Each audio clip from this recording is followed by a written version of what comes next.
But now I'm introduced someone that fucking lives right here.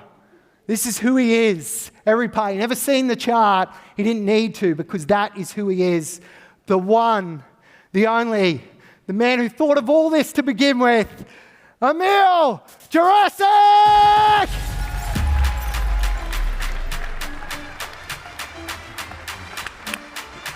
Thank you.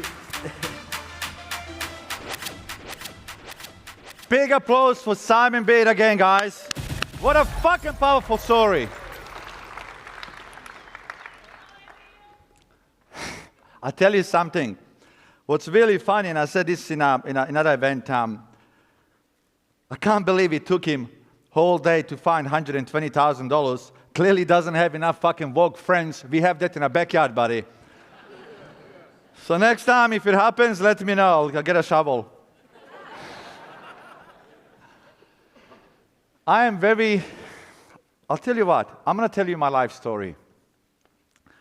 And I tell you why I'm going to tell you my life story. You're not going to see any charts behind me. I'm going to tell you a life story for a little boy who grew up in the middle of Europe, ex-Yugoslavia, who was hungry, and today runs a company who has developed 250 million plus worth of property development, real estate company that sells $2 billion worth of properties a year, and many other things. But the reason why I'm going to tell you my life story, because I'm not the fucking smartest guy in the world. I'm not the most educated guy in the world. I barely finished grade fucking 12. But what I did have and do, I have a fucking heart size of Mount Everest. I know I will work harder than anybody, anywhere, potentially including in this room. And I'm just the guy who gave it a go. So this is my story. I grew up really poor. My dad was working in a factory, making very low money, communist country at the time. My mom was just a house mom. She only finished grade 8. Reason why she couldn't go to any more school, because her mom died when she was 15, and she had so many brothers and sisters, and she was one of the older family members, and she had to look after them because my grandpa was alcoholic. So mom's job was really to look after dad, myself and my little brother, and my sister who passed away when she was really young. I'm not going to tell you this so you can be fucking depressed. We were so poor, but when I was little, 4 or 5 years old, I wanted to have nicer things as well, because some of the people some of the guys in our neighborhood, they would have a little bike, push bike, because they had mom and dad that were working, but because my dad was the only one working, we couldn't afford it. I was like, fuck, I want that bike. So I started my little business. I was going around and washing other kids' bicycles for like 50 fucking cents. Next thing is, I had the best bicycle. And that's how my entrepreneurial spirit started. And then we had a happy childhood, had an amazing uncle and aunties and cousins. And as a kid, we were just happy bunch, because we were happy with little things. Not like fucking now. Jesus, shit had changed. And when I was 11 years old, civil war started. So what that means is, imagine you guys are living right now, and imagine tomorrow you got no electricity, you got no clean water, no school, and on top of that, no work, and on top of that, bombs are flying above your fucking head every single day. And to make it even more fucking miserable, your family members are dying. And only way you can fucking eat if you buy food on a black market. Not markets where Simon used to sell stuff. Black markets would be underneath the building, because bombs are fucking flying everywhere and you can die. And I thought to myself, fuck, Dad was a soldier. He was fighting in a war.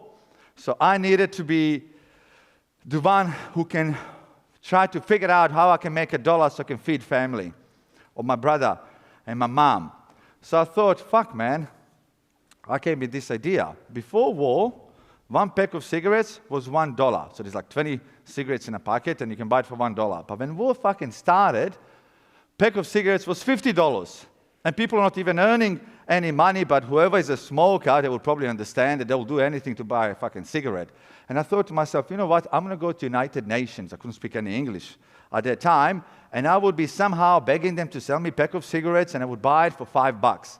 But I knew there's not many people that can afford $50 fucking pack of cigarettes. So what I would do, I would be around the corner, and there's a lot of lessons to learn from my story, and I hope you guys take something from it.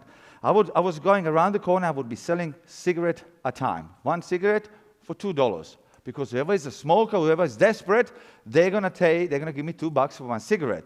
My risk factor then was Croatian soldier, and I'm Croatian, they would literally come every couple of days, they would put a gun to my fucking head, and they would steal my cigarettes. And they would do that constantly. And then I thought to myself, fuck man, these guys clearly not gonna kill me because they're getting something out of me. So I'm gonna start negotiating with these guys. I would go to these bad guys and I would say to them, hey, I'm gonna give you 2 packs of cigarettes every single week for you not to bug me so I can keep selling. And tell all your mates not to steal my cigarettes. And that's how I started so I can actually feed mom and dad. And I started negotiating like that. And then when really war started even deeper because we had no electricity, there was a factory in our little city they used to make candles. And to actually make explosives. But to make explosives at that time, you need wax. And I thought to myself, fuck man, if I can get my hands on this wax, I can figure out how I can make candles. And I did. My dad's mate, he was working there, or he was one of the soldiers there, and he was bringing me this wax so I can make these candles. And I figured out how to make these candles. And on these markets, I knew my why. I knew why I'm doing it. And that's one thing that you guys need to always have is your why you're doing what you're fucking doing. Otherwise, what's the point of working hard if you don't have that why? So with me, my why was to make sure my little brother, who was 4.5 years older than me, still is, and my mom have food on the table. So I thought to myself, I would go to these little markets and there were 10 other people selling candles. And they would sell one candle for $6. And I thought to myself, how can I be different? In any business, how can you be different? I thought, you know what? I can sell 10 candles for $40, but there's still not going to be enough encouragement for these people to come and buy my cigarettes. But then I thought to myself, I got a fucking idea. All of these people to come to these markets, they have to risk their life to come to me so they can actually buy these candles. I thought to myself, fuck that, I'm going to destroy my fucking competition. What I'm going to do, when I'm selling candles, and every time I'm talking to a customer, I will tell them, hey, don't worry about coming here again. Tell me where you're fucking living, and I will deliver it to your house. So that way you don't have to risk your life. You're sitting in your home. So basically, at that time, 30 years ago, I fucking invented Uber Eats. Really. So I would go fucking run between fucking buildings, and I would sell these candles, but I had a fucking little monopoly in this little fucking city. And by the way, Chandra, our first beautiful speaker, she said she was living in a very little town with 50,000 people. Chandra, where I'm from, 50,000 people is like a fucking New York, So with me, I knew how I was being creative even at age 12, 13, and 14, how I can basically outwork anybody, how I can be more creative by being simple. War finished, my father decided where I'm from, that's where World War I started, World War fucking II started, maybe fucking Simon, that's why I'm so fucking angry all the time. And Dad said, you know what, I want to take my family as far away from this fucking place so they never experience this madness and they never experience being hungry again, because I was hungry. Coming to Australia, age 16, my heart is the size of fucking Mount Everest, because I just came to the country where I got food on the table. There's electricity. I can go to school and I can earn $1 properly. So first I went to English school for 6 months' time. And after English school, I went to high school, grade 10, 11, and 12. How the fuck I finished it, who knows? And when I was also going to grade 10, 11, and 12, I needed to help mom and dad, so I wasn't entrepreneurial so I can make money for myself. I had to work a little bit hard, find a way I can actually work so I can help them pay for the groceries because we really had nothing. We came as a fucking refugee. So I would go to school, and after school I would go and literally clean public toilets in the middle of the fucking city. I would deliver flyers. I would do whatever I had to do so I can help mom and dad. Age 18, I finished high school somehow, and I thought to myself, fucking, I want to be an entrepreneur. My dad, all his life, he worked for somebody else. So he had a boss. Yes, sir. No, sir. He had a boss who was really controlling his fucking life and his fucking journey. And I thought to myself, fuck, I have one fucking life, and I want to be fucking in control of my fucking journey. There's no fucking way I'm going to let any other motherfucker tell me when to get up, when to fucking go to bed, and what to do. I want to be boss of my own fucking journey. Being 18, you have no idea what the fuck you're doing.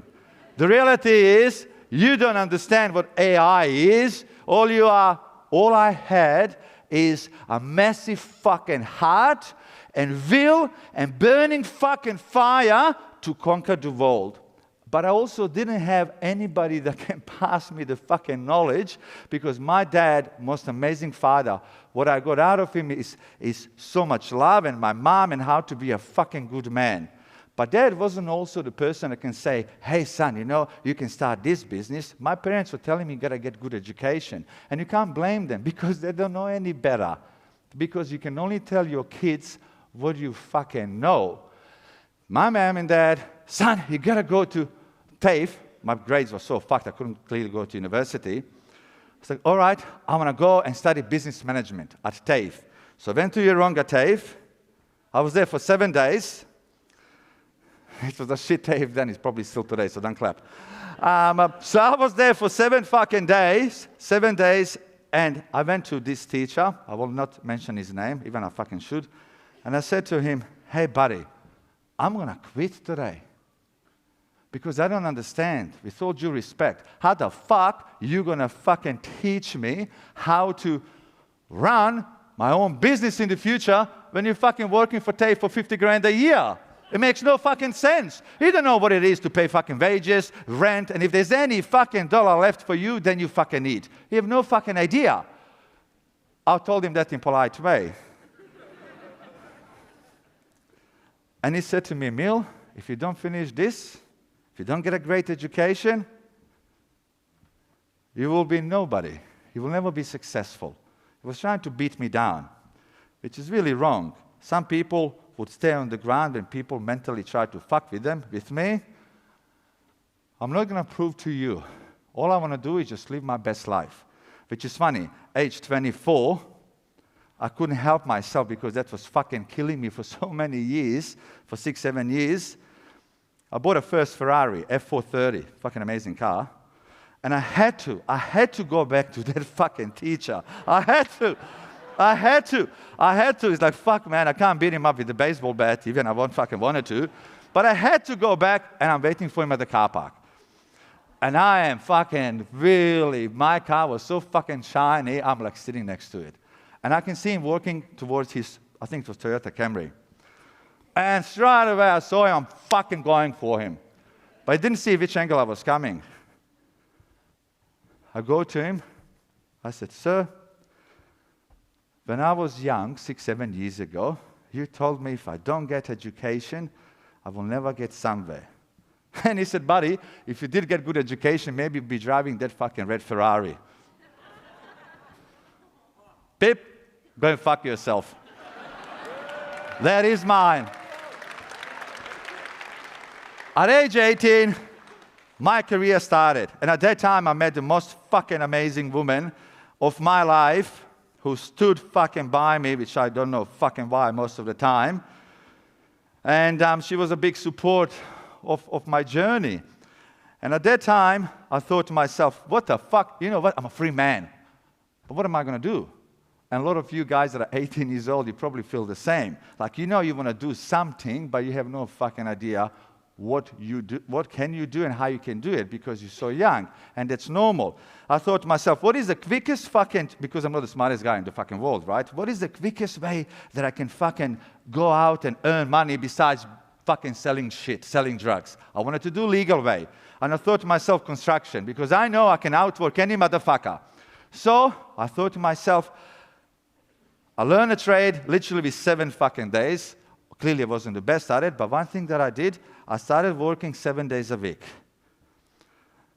I bought a little Toyota Corolla for $6,300, and I put all my fucking little tools in it, and I was going to construction sites. But I was going fucking 4 a.m. every fucking morning.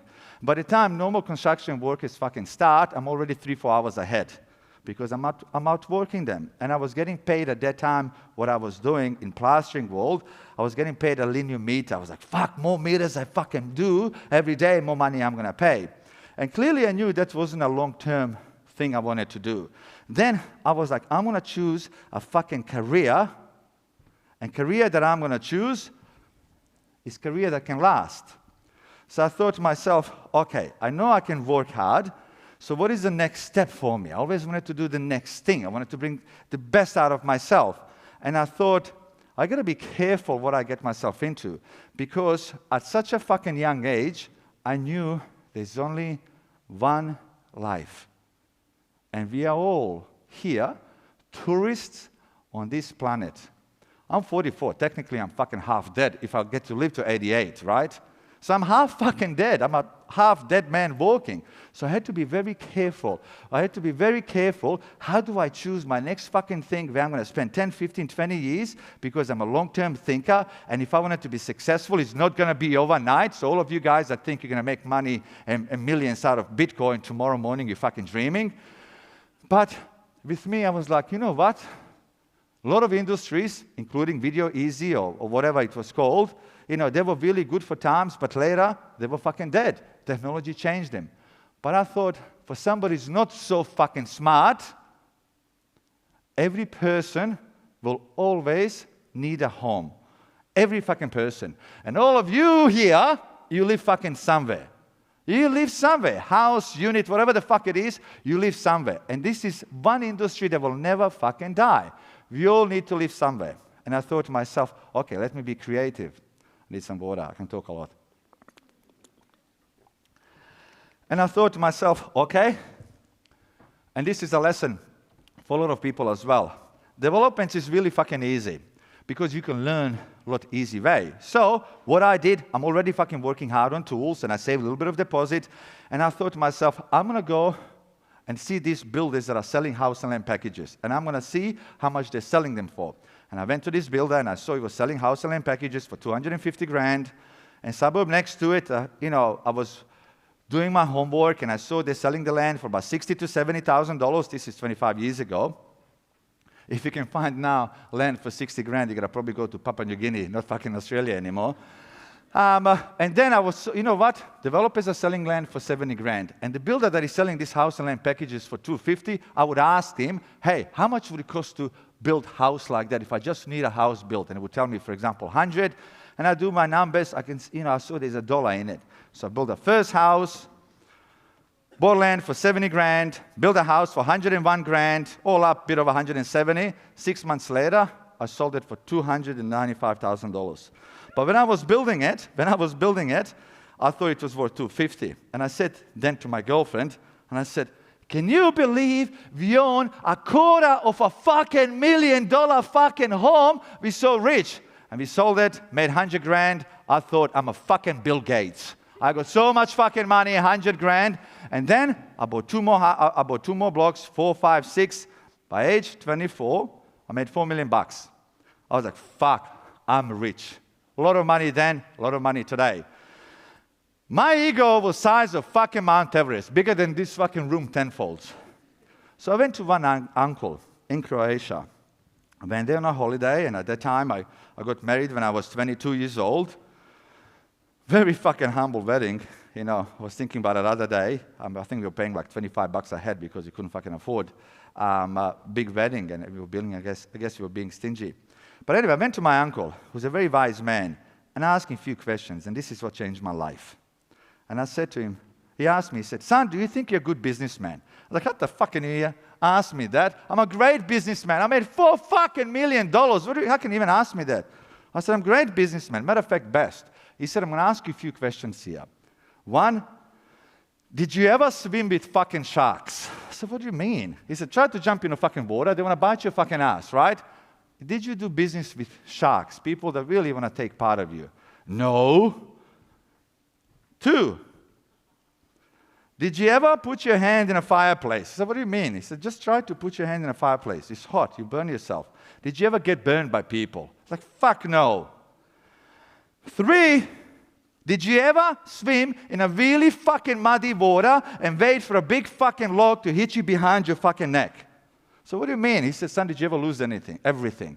It's like, fuck no, I'm not a loser. He said, son, it's time for you to start learning. I came back, started developing more, had everything in my life, including the most amazing woman. At age 27, probably a little bit of my fucking greed. You know what? A lot of people were saying to me, Emil, why don't you start fucking building, house for us as well, instead of just developing, we love your product. I was like, fuck yeah, I'm going to start that business as well.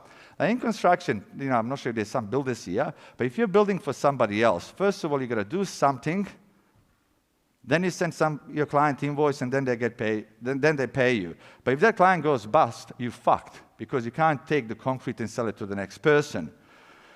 So age 30, unfortunately, I was working for only one developer. 95% of my work was for one guy. All of my eggs were in one basket. He went under. He dragged myself, and at that time, my wife with him. So somebody who came to Australia as a refugee, so fucking hungry, who worked 7 fucking days, a fucking week, and had everything, had nice cars, nice homes. Age 30, lost everything. Lost everything to the point, when I lost everything, I was driving a car, I got to the petrol station. This is my lowest point in my life. I'm at the petrol station, blaming every person who fucked me. And I was at the petrol station, I put $18 worth of petrol. And I called my wife, and I said, love, can you transfer me $18 I can pay for the petrol? And she said, I don't have it.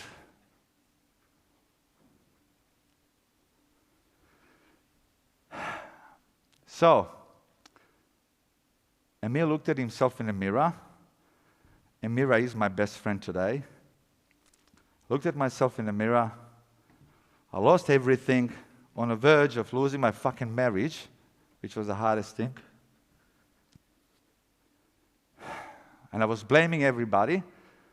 But one wiser man said to me, he said, Emil, till the day that you admit to yourself everything that happened to you is your fault, you will never move forward. So I looked at myself in the mirror, and I really saw probably a piece of shit fucking in it. Because if I lose something, if somebody fucks me over, it's my fault. They were more capable than me. I was not capable enough to stop them. So admit, you know what? Everything that happened to me is my fucking fault. And you know what? I'm not going to give up. I'm not going to go and fucking kill myself. I'm not going to give up. Matter of fact, fuck losing everything. I'm going to take advantage of the knowledge that I gained throughout my business fucking life. I'm going to use that to keep moving fucking forward. And that was 15 years ago. And then had to start again. And when I started again, I was like, you know what? I'm going to work with my fucking head high. Because let me tell you guys, there's 1,000 people in this room. All the young ones, there is a fucking good news here. Good news here is you got all life in front of you, which is short. The bad news here, bad news is there will be a point of life where you will be on your fucking knees. Life will try to bring you fucking down in million fucking pieces. You might be getting divorced, you might have a bad breakup, you might lose your fucking business. But guess what? Because you only have that one life, don't beat yourself up and and look for the reasons why you can't fucking move on. Look for the fucking reasons why you can still keep moving fucking forward. And keep moving fucking forward hard, head fucking first. And I started moving fucking forward. I went 15 years ago, went back on the fucking tools. I aged fucking 30. People were making fucking fun of me. Hey, look at this fucking used to be millionaire. Now he's a fucking broke, back on the fucking tools. Let them make fun. Let have fucking 80s. All I did, head down, bum up, kept working. Bought a 1 block of land again, borrowed money from my financiers where I paid 15-20% interest, but I was doing a lot of physical work so I can fucking, try to, build one house and use real estate agents to fucking sell it for me, then build another one, then a third one, fourth one. 7 years ago, I said, fuck using real estate agents because most of them are not moving ahead with time. 2, most of them don't understand the product that they're fucking selling. And 3, most of them are bullshit artists. No offense to agents here. And from starting again, now I'm building a fucking $18 million home. I gave it all. I gave it all. The point of me telling you guys this story, you don't have to fucking have rich mom and dad. You don't have to, you should learn everything but AI. But all you have to do is fucking start somewhere. Just fucking start. It doesn't matter where your fucking career is. Today, just fucking start. And value your fucking time. Because you never know when it's going to be time up for you to fucking go 10 feet under. A friend of mine would say, the bullet that's going to kill you has already been fucking fired. Because there are people that die at age fucking 30. There are people that die at age 80. And when you're going to fucking die, who knows? So while you're here on this planet, value your fucking time. Value your time very wisely. Because today is the day that you never fucking lived before. When this day is over, you're either going to say, I had a fuck day. You know what? I had an amazing fucking day. I keep things very simple, guys. Very simple. With me, small things. I'm a networker. If I'm going to network, I always start with who I want in my life. I want people that give me good vibes, good energy, that make me smile, that give me positivity. I don't want fuckwids in my life. So that, old fucking saying that we heard 1,000 times, that, 5 people around you, that's really, who you are. So if you are hanging around fuckwids, you're number 6. So surround yourself with a good fucking people that you can rely on. And that's why I'm fucking in love with Simon, because every day, I call him probably 5 times a day, and 4 out of 5 is for no reason, just I can hear his voice. Why? How you going, Simon? I'm fucking great! I was like, fucking I'm great too. Hang up the phone and see you later. You just made my day. Because I am a sucker for fucking... Tani probably thinks I'm gay. You know what I mean? Because I talk to him so fucking much. But now you know the reason. But if I ever become one, I'm fucking after him. But the reality is, small things. Surround yourself with a good fucking humans. Keep learning. Value your fucking time. Never give up. I found that company called NGU. NGU stands for never give up. Half of the people that fucking look at the brand is like, are you fucking Chinese, Vietnamese? Do I look like one? Fuck no. But it means the world to me because I didn't fucking give up when I was fucking physically hungry. And I didn't give up when I was on my fucking knees. And I didn't even... That's my life. But I gave it all. I fucking gave it all. Now, because I know I'm not the smartest person in the fucking world, I'm so fucking capable in my business, which I employ over 300 people, I'm so capable finding people that are smarter and better than I am in their own fields. And I'm not going to micromanage fucking talent. All I'm going to do is find people that are smarter and better than I am. I'm going to encourage them for them to thrive, and I can also benefit as a business owner on the end. So I hope, and obviously, just to tell you a story about OneLifeClub. Last year I was in Europe. And I thought to myself, oh, my fucking life, I wanted to, you know what? I wanted to learn, man. And when I was 20 years old, you know, every time I called somebody and I would call them and I would say, hey, can you help me fucking start a business? They would hang up the phone. So I had nobody to share their knowledge fucking with me. And one day I thought, you know what, Emil? You're going to be on the fucking stage. You're going to be sharing your fucking knowledge with other people so they can benefit from it. And One Life was born. And One Life, it is a mentoring and networking platform. Not a fucking mentoring where we are charging you 20, 30 grand a year so we can get rich. All we do have there, we have so many amazing interviews with amazing people that started from the bottom, like these people that we had on today. And also, we have amazing classes, so people can actually learn specific field from unbelievable entrepreneur, how they have done it. And we also have a networking part there where you guys can actually network with each other. And today, we're here. I'm very grateful to have you all.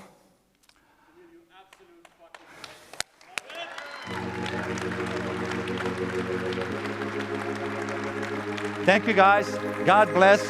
Give it all.